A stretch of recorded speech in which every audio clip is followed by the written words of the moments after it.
Pues bueno, hola, ¿qué tal mis queridos amigos de YouTube? Bienvenidos a este su canal EAX Electronics. El día de hoy vamos a seguir la continuación de nuestro taller de Arduino y esta vez vamos a ver la sintaxis para programar.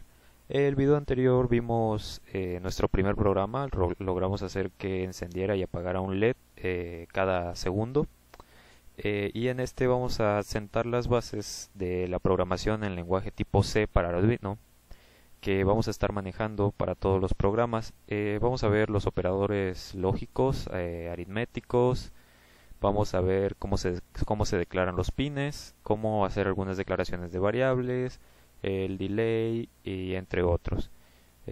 Este video creo que va a ser dividido en dos. Vamos a practicar primero las sintaxis básicas y después vamos a ver lo que son las condicionales y los ciclos. ¿Ok? Comencemos.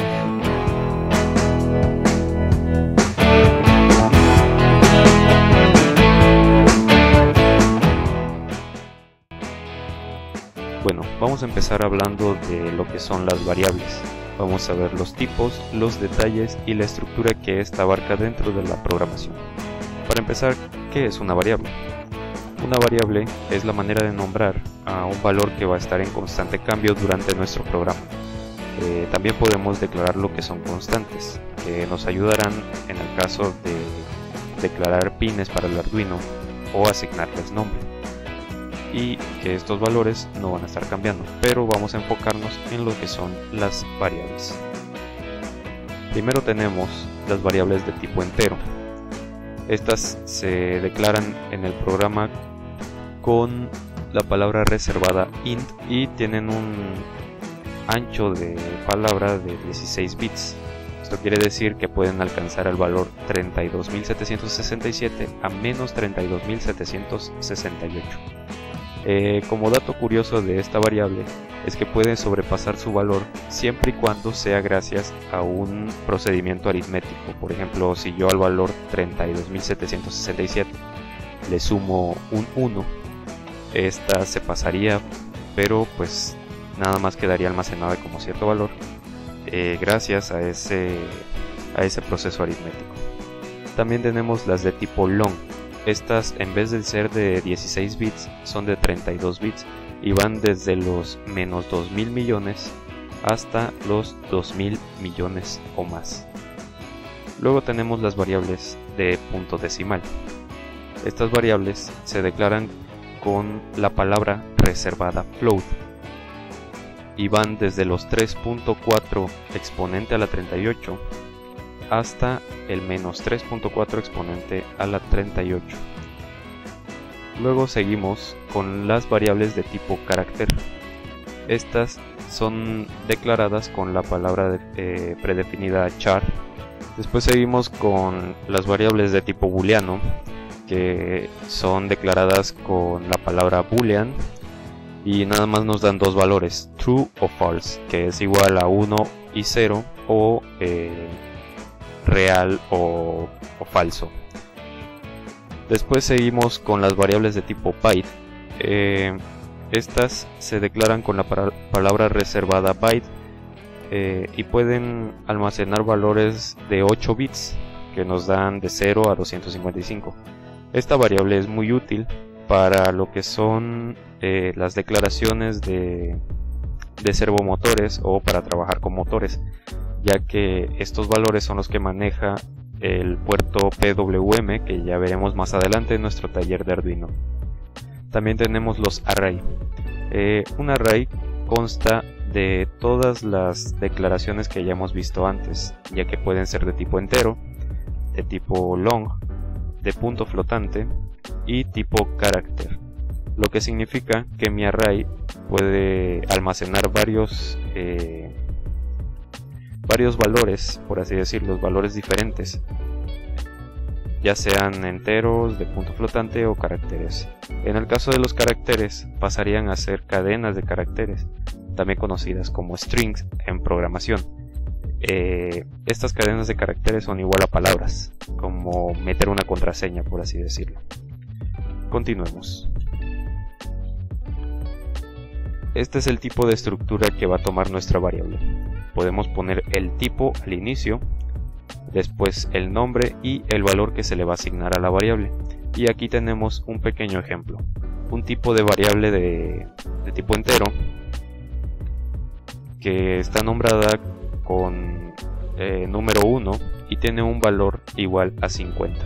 Este valor puede cambiar dependiendo de lo que programemos o se puede quedar así. Continuando con el taller de Arduino, vamos a ver ahora lo que son los operadores aritméticos, comparativos y booleanos. En primera instancia tenemos nuestros operadores aritméticos. El primero es la suma, la cual puede ser representada con el signo de más normal y se puede utilizar en dos casos. El primero sea para aumentar el mismo valor de una sola variable o para sumar dos valores en una variable separada. Me explico. La variable x es igual a la misma variable x, el mismo valor que tiene, más 5. Esto quiere decir que si mi variable x vale 1, en el siguiente proceso de la programación va a empezar a valer 6. Y luego tenemos r de resultado igual a la suma de las dos variables de x y y, donde r o la variable de resultado tiene que ser declarada también junto con las otras dos variables. Pasamos luego al operador de resta, se representa con el guión y podemos ver el mismo ejemplo de la suma pero ahora en resta, donde la misma variable x se está restando 2 a sí misma y donde la variable resultado está teniendo una resta entre x y y.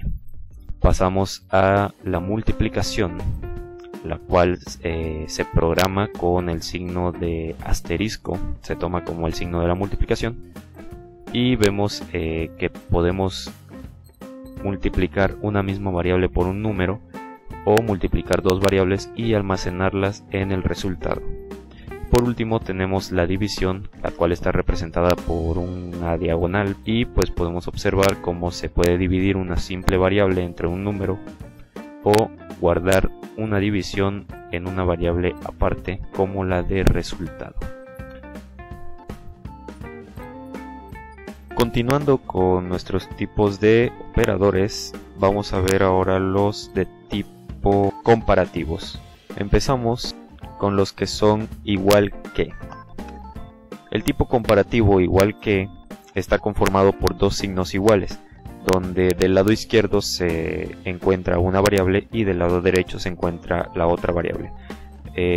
Esto crea un significado de comparación donde, por ejemplo, la variable a sería igual a la variable b, pero he de decir que este tipo de comparación no sirve para asignar valores. Es decir, si yo declaro una variable y le quiero asignar un valor, no tengo que poner doble igual, solo tengo que poner un signo igual para asignarla. También tenemos el distinto a, que se caracteriza por tener un signo de admiración seguido por un signo de igual. Esto quiere decir que a diferencia de su contraparte igual que, este no va a tener ningún tipo de igualdad.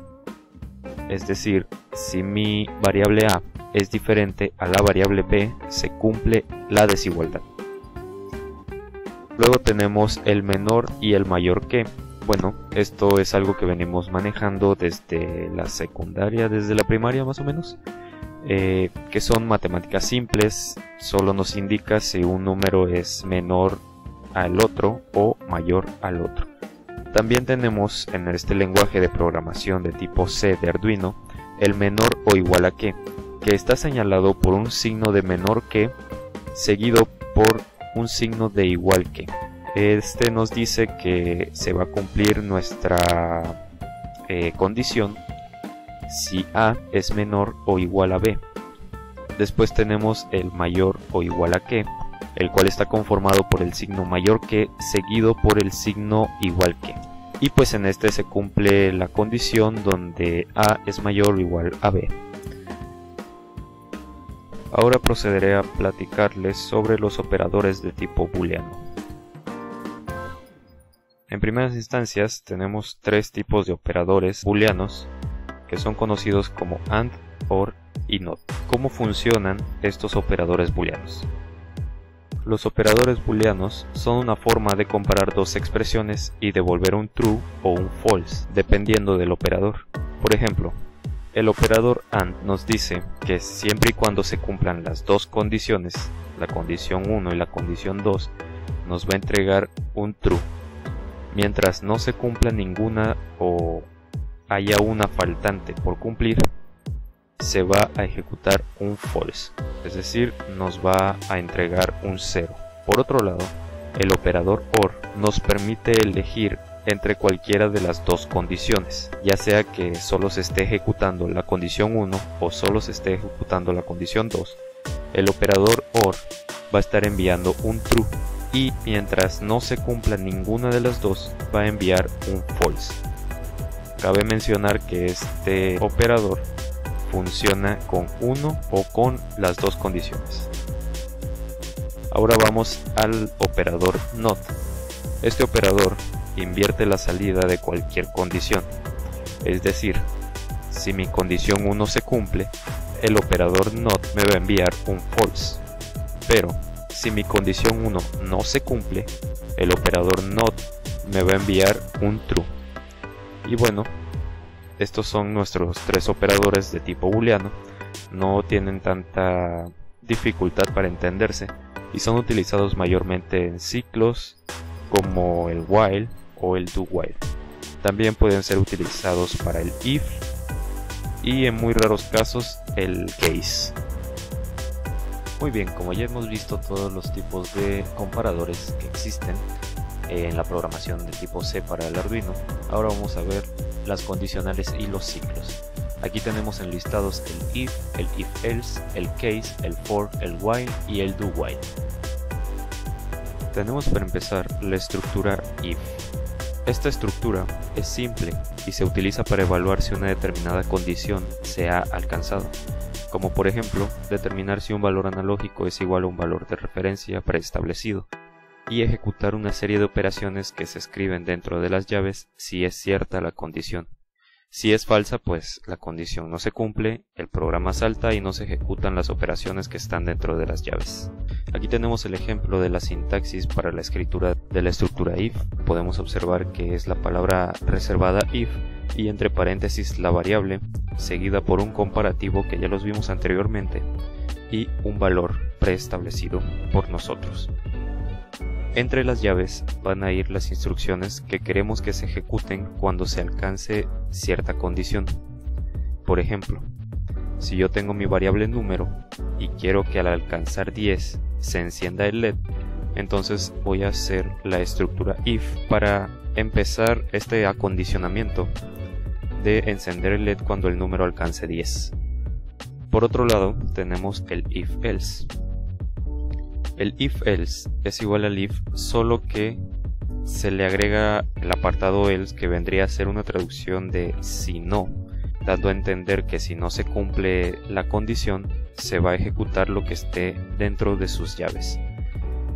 Y pues aquí tenemos el ejemplo de la sintaxis del lado derecho, donde tenemos el if, la variable, el comparativo, nuestro valor, las primeras instrucciones que queremos que se ejecuten cuando la condición sea verdadera, y si la condición no es verdadera se van a ejecutar otro tipo de instrucciones que también vamos a tener que declarar nosotros. Aquí tenemos el diagrama de flujo, que si bien podemos observar se divide en el if y el if else, donde vemos que el if, después de encender el LED, va a pasar a salir de sus llaves para ejecutar lo que siga del código, mientras que el if else hace una separación de estos dos, ya que si yo le pongo en el else que parpadee el LED en dado caso de que la condición sea cierta y entra el if, después de que encienda el LED va a pasar a estar apagado y no se va a ir al apartado del else. Ahora hablemos del switch case. Digamos que es otro tipo de comparativa donde se pueden emplear más de dos opciones y se puede poner una opción default en caso de que la variable no se alcance nunca. tenemos para su sintaxis la palabra reservada switch y entre paréntesis el nombre de la variable. Luego abrimos tus llaves y ponemos la palabra reservada case, seguido del valor que queremos que alcance la variable antes mencionada. Luego ponemos la instrucción, seguido de la palabra break. Esta palabra es muy importante, ya que si no la ponemos, es posible que nuestro switch case pase de instrucción en instrucción, sin importarle el valor de la variable. Es decir, si ya me ejecutó mi primera instrucción, pero no tengo el break, se va a pasar a la segunda instrucción y después a la tercera. Del lado derecho tenemos el uso del default. El default nos sirve en el caso de que nuestra variable no alcance ningún valor de los que tenemos establecidos en cada case. Aquí tenemos el ejemplo de un diagrama de flujo, donde el primer caso me dice que el valor del número tiene que ser igual a 10, y cuando sea 10, parpadea nuestro LED 10 veces. En el otro case tenemos que cuando número sea igual a 5, encienda el LED, y en el tercer case tenemos que cuando número sea igual a 1, parpadee el LED 5 veces. Aquí tenemos el case con el uso del default. Como podemos ver, los primeros dos cases se encuentran igual al anterior, pero aquí le agregamos el default en caso de que el número no alcance nunca el valor de 10 ni el valor de 5. Entonces se estaría ejecutando el parpadeo del LED 5 veces. Ahora hablemos del ciclo for. El ciclo for es una estructura que nos sirve para repetir un número determinado de veces unas instrucciones que nosotros hemos de definir dentro de sus llaves. Aquí tenemos el ejemplo de cómo es la sintaxis de su escritura al momento de programarlo. Y dice for, ponemos una variable de tipo entero con un valor de inicio seguido de punto y coma. Después ponemos variable, el comparativo de menor que y el número de repeticiones que queremos que se hagan. Luego punto y coma y por último una expresión, ya sea de aumento o de decremento. Mayormente es de aumento. Por lógica todos los programas que utilicemos van a ser de aumento. Y aquí tenemos abajo el ejemplo de cómo sería ya al momento de programarlo. Tenemos for, hacemos una variable de tipo entero que se llame i y le damos el valor de 0. Luego la variable i tiene que llegar a ser menor a 10 y esta va a recibir un incremento. ¿A qué me refiero? A que, por ejemplo, en el caso de que iniciáramos a programar este ciclo for y se empieza a ejecutar, se va a ejecutar en la posición 0 por la variable i. ¿Okay? La variable i es como su variable que se va a estar repitiendo. Entonces se repite por primera ocasión en la posición 0 y está la instrucción. Se acaba la instrucción y como hay un incremento, la variable i ya no es 0, ahora es 1, pero 1 es menor a 10, por lo que se vuelve a repetir y se vuelve a incrementar, así sucesivamente hasta que el número alcance el 10, ¿okay? Hasta que i sea igual a 10. Cuando i es igual a 10, ya no se va a ejecutar nada del ciclo for, porque el comparacional nos dice que i debe ser menor a 10 para ejecutarse. Esto significa que el programa se ejecuta 10 veces, tomando en cuenta la posición 0. Ahora, si le ponemos i igual a 1, punto y coma, i menor o igual a 10, y luego el incremento, entonces va a marcar de la posición 1 a la posición 10, haciendo pues un conteo de 10, igual que en el caso anterior. Esta lógica suele ser un poco confusa al momento de programar, ya que muchos no toman en cuenta la posición 0. Pues en este caso sí se debe de tomar en cuenta, ya que es muy importante. Aquí vemos el diagrama de flujo de cómo funciona nuestro ciclo for y podemos ver que es un ciclo que va de 0 a la posición 19. Podemos observar cómo mientras i es menor a 20 va a parpadear el LED y se va a volver a incrementar el número, ¿okay? Entonces cuando i llega al valor de 20, el LED se apaga porque ya sale del dominio de las instrucciones de nuestro for. Una vez que llega a 20 ya no se ejecuta más. Muy bien, ahora hablemos del while. El while es una estructura de tipo bucle que se puede traducir como un mientras, que nos dice que mientras se cumpla la expresión colocada entre paréntesis, pues se va a estar ejecutando. Y para salir de dicho bucle, la variable tiene que cambiar su valor, o bien la expresión debe de cambiar. Aquí tenemos el ejemplo de cómo se escribe su sintaxis. Tenemos while y entre paréntesis la variable, seguido de un comparativo y un valor, que mientras esta variable tenga dicho valor, se va a estar ejecutando continuamente la instrucción que está dentro de sus llaves. El ejemplo de aquí tenemos que mientras la temperatura sea igual a 37, el LED se va a mantener apagado. Y si ponemos fuera del while que se encienda el LED, entonces cuando la temperatura sea diferente de 37, el LED va a estar encendido. Vamos a ver ahora el diagrama de flujo de nuestra estructura while. Y vemos como mientras la temperatura es igual a 37, se retroalimenta el bucle y se sigue ejecutando hasta que la temperatura sea diferente a 37. Entonces es cuando el LED empieza a parpadear, que sería lo que tendríamos fuera de nuestras llaves o bien fuera del ciclo while. El do while no es muy diferente al while. La única característica es que las instrucciones las ejecuta antes de comparar la variable con el valor. Esta estructura es muy usada para crear menús. Personalmente yo las uso mucho para crear todo tipo de menú. Por ejemplo, aquí tenemos el do, que sería la traducción de hacer, y le pongo un menú que tiene tres opciones, A, B y C. Entonces después viene el while, que es mientras la opción sea diferente de C, pues se va a volver a ejecutar nuestro menú.